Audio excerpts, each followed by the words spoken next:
પંચમહાલ જિલ્લામાંથી પસાર થતા સ્ટેટ હાઈવે નંબર 5 પર શહેરાનગરમાં આવેલા કાચા પાકા દબાણો દૂર કરવાની કામગીરી હાથ ધરાઈ। પોલીસ બંદોબસ્ત સાથે આ પ્રક્રિયા હાથ ધરાઈ હતી। જીએસઆરડીસી દ્વારા સ્થાનિક તંત્રના સહયોગથી અંદાજે 200 જેટલા દબાણકર્તાઓને અગાઉથી નોટિસ આપવામાં આવી હતી। નોટિસમાં હાલોલ શામળાજી મુખ્ય હાઈવે પર સતત વાહન વ્યવહારના કારણે દબાણો ટ્રાફિક સમસ્યા ઊભી કરતા હોવાનો ઉલ્લેખ કરાયો હતો। તંત્ર દ્વારા રેખા નિયંત્રણના નિશાન કરી 27 જાન્યુઆરીએ દબાણ હટાવવાની કાર્યવાહી શરૂ થતા દબાણકર્તાઓમાં દોડધામ જોવા મળી। 27/1/2026 ના રોજ જીએસઆરડીસી પ્રાંત સાહેબના સંકલનમાં આજ રોજ કલ્યાણ ગ્રુપ ટોલ પ્લાઝા દ્વારા રોડની ઉપર જે ગલ્લા લારી અને પાકા બાંધકામને તાત્કાલિક ધોરણે દૂર કરવામાં આવેલ છે અને આ કાર્યવાહી રોડની બંને સાઈડ કરવામાં આવશે। હાલોલ શામળાજી હાઈવે એની આસપાસ નગરપાલિકા વિસ્તારની અંદર સતત અમારા તાલુકા સેવા સદનથી અણિયાદ ચોકડી સુધીની અંદર આસપાસ લોકોના લારી ગલ્લા અને વાહનોની પાર્કિંગને લીધે ઇવન ટ્રાફિકની સમસ્યા ખૂબ થઈ રહી હતી। એટલા માટે હાલ જીએસઆરડીસી દ્વારા જીએસઆરડીસીનું સંકલન કરીને એમના કાર્યપાલક ઇજનેર સાહેબ દ્વારા સતત 3 વખત એમને નોટિસ આપી હટાવવાની સૂચના આપેલ હોવા છતાં જ્યારે એ લોકો દ્વારા આ દબાણો હટાવવામાં ન આવ્યા એટલે આજે પોલીસ બંદોબસ્ત સાથે નગરપાલિકાના સ્ટાફની હાજરી સાથે જીએસઆરડીસીના કાર્યપાલક ઇજનેર શ્રી પોતે હાજર રહી અને દબાણ હટાવી રહ્યા છે। નર્મદા નદીમાં પુલ બનાવવા બાબતે ખુલાસો થયો છે। પુલને લઈને લીઝ માલિકે ખુલાસો કર્યો। નદીમાં કોઈ પણ પ્રકારનું પુલ બનશે નહીં। કન્વર્ટર બેલ્ટ લગાવીને અમે રેતી લઈ જઈશું। નદીના પાણીનો વહેણ પણ રોકવાના નથી।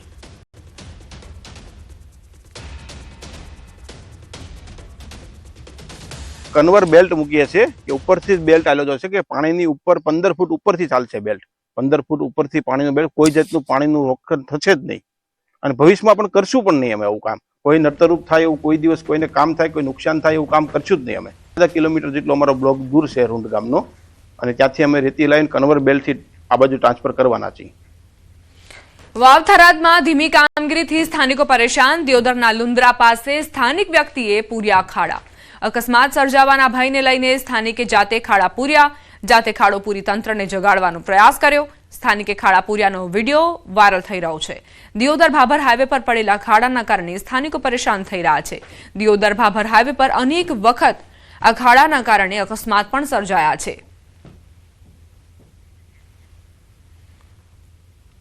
જૂનાગઢથી સમાચાર। કેશોદમાં અંડરબ્રિજની કલેક્ટરે મુલાકાત લીધી। પાણી ભરાવાની સમસ્યાને લઈને રજૂઆત કરાઈ હતી। એમએલએ અને નગરપાલિકા પ્રમુખે રજૂઆત કરી હતી। કલેક્ટરે ટેકનિકલ ટીમ સાથે નિરીક્ષણ કર્યું। સમસ્યાનું નિરાકરણ લાવવા કલેક્ટરે સૂચના આપી।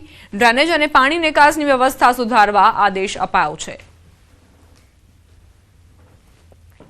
આ જે પાણી જે રીતે આવે છે અલગ અલગ વિસ્તારોમાં એને કેવી રીતે એક નેચરલ વેમાં જ આપણે બારોબાર એને નીકાળી દઈએ જેથી અંડરપાસમાં પાણી જાય નહીં અને નાના મોટું જો થોડા ઘણું પાણી જાય તો એને કેવી રીતે પમ્પિંગ મારફતે આપણે બહાર કાઢી શકીએ જેથી લોકોને કોઈ અગવડ પડે નહીં અને ચોમાસાની સિઝનમાં પણ આપણો જે અંડરપાસ છે એ સંપૂર્ણ રીતે ચાલુ રહે એના માટેનું આખું ટેકનિકલ જે ટીમ છે જીયુડીસીની ટીમ નગરપાલિકાની ટીમ એ સમગ્ર ટીમને સાથે રહીને મુલાકાત કરી છે। જામનગરથી સમાચાર। મહાનગરપાલિકાની સ્ટેન્ડિંગ કમિટીની બેઠક યોજાઈ। બેઠકમાં ત્રીજું સ્મશાન બનાવવાનો નિર્ણય લેવાયો। ચેલા ગામ નજીક 6 કરોડના ખર્ચે ત્રીજું સ્મશાન બનશે। જુદા જુદા 10 વિકાસના કામોને પણ મંજૂરી અપાઈ। 29.54 કરોડના કામોને બહાલી અપાઈ છે।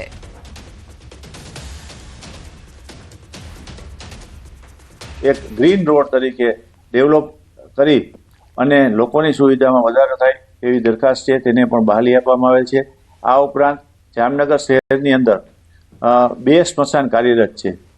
તે ઉપરાંત લાલપુર રોડ સાઈડમાંથી લોકોને જે આ સોનાપુરી અથવા તો ગાંધીનગર સ્મશાન સુધી ના આવવું પડે તેના માટે લાલપુર રોડથી નજીક પડે તેવું એક ચેલા ગામના સર્વે નંબર 724 વાળી જગ્યામાં ત્રીજું સ્મશાન બનાવવાની દરખાસ્તને પણ બહાલી આપવામાં આવેલ છે।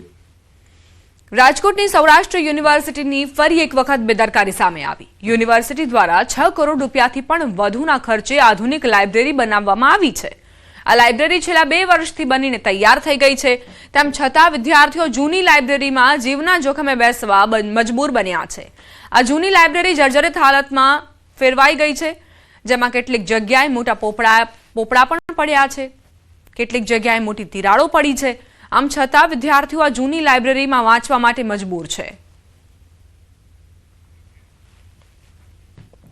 માથે પોપડા પડવા છતાં જે નવી લાઇબ્રેરી 2 વર્ષથી બની ગયેલ છે તોય પણ એનું ઉદ્ઘાટન કરવામાં નથી આવ્યું, જે ક્યાંક ને ક્યાંક યુનિવર્સિટીની બેદરકારીના કારણે કે ફાયર એનઓસી નથી લગાવવામાં આવી અને જે વિદ્યાર્થીઓ જે બહારના કોઈ વાંચવાવાળા વિદ્યાર્થીઓ આવે છે તે વિદ્યાર્થીઓને એટલો સંકટ પડે છે કે બહારની પ્રાઇવેટ લાઇબ્રેરી જોઈન કરવી પડે છે, જે ફાઇનાન્શિયલી સ્ટેબલ છે નહીં, છતાં પણ એ લોકોને બહારે યુનિવર્સિટીની લાઇબ્રેરીમાં અંદર પ્રવેશ કરવામાં આપવામાં નથી આવતો.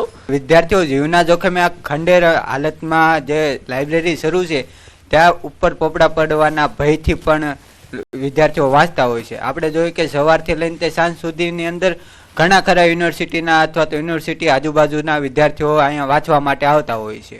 આ જો આ ખંડેર હાલતમાં છે, અહીંયા પોપડા પડેલા છે, એ બધી જગ્યાએ આ વિદ્યાર્થીઓ અંદર બીજા ઘણા ખરા પ્રશ્નો છે. સૌરાષ્ટ્ર યુનિવર્સિટીની લાઇબ્રેરી છે તે અત્યાધુનિક લાઇબ્રેરી બનીને તૈયાર થઈ ગઈ છે.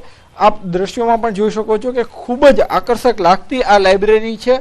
કરોડો રૂપિયાના ખર્ચે આ લાઇબ્રેરીનું નિર્માણ કરવામાં આવી રહ્યું છે. જો કે છેલ્લા 2 વર્ષથી આ લોકાર્પણના વાકે આ લાઇબ્રેરી છે તે અત્યારે જે ધૂળ ખાઈ રહી છે.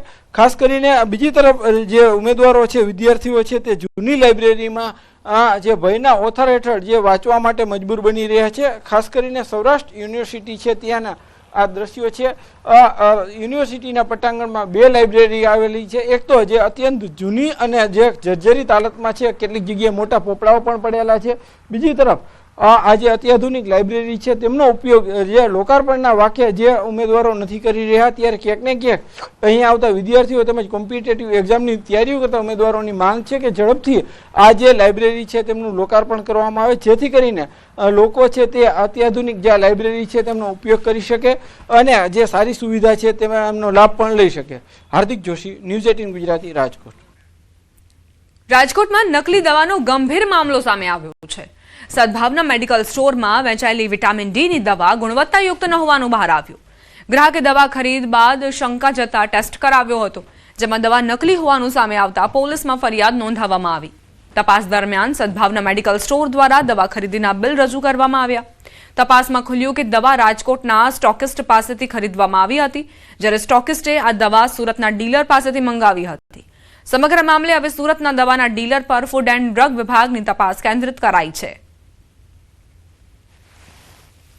જ્યારથી આ મામલો સામે આવ્યો એટલે સદભાવના તરફથી ફોન આવ્યો કે આ જે દવા રહી એ પેશન્ટે ફરિયાદ કરેલી છે કે ડુપ્લિકેટ છે, તો તમે ક્યાંથી મંગાવેલી છે? તો મેં સુરતથી બિલીવ ઇન્ટરનેશનલ પ્રાઇવેટ લિમિટેડમાંથી મંગાવી છે.